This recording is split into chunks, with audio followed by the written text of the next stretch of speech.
बिस्मिल्लाहिर्रहमानिर्रहीम। अस्सलाम वालेकुम व्यूअर्स, क्या हाल चाल है। मैं हूं नायद यूसुफ। ये देख सकते हैं, ये खूबसूरत किस्म के बालों के स्टिकिंग के शेड्स हैं। ये देख सकते हैं आप, ये आर्टिफिशियल विक्स होती हैं, उसमें स्टिकिंग के शेड्स होते हैं। ये और सारे शेड्स यहाँ मौजूद हैं तकरीबन, जो स्टिकिंग के लिए इस्तेमाल किए जाते हैं। ये देखें जनाब, बहुत ही खूबसूरत और दिलफरेब। ये देखें,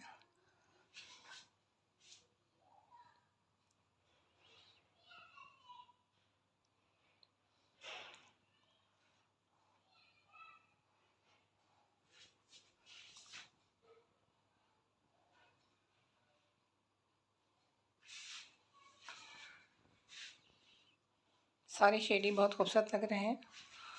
हमें दुआ में याद रखिएगा। जज़ाकल्लाह खैर।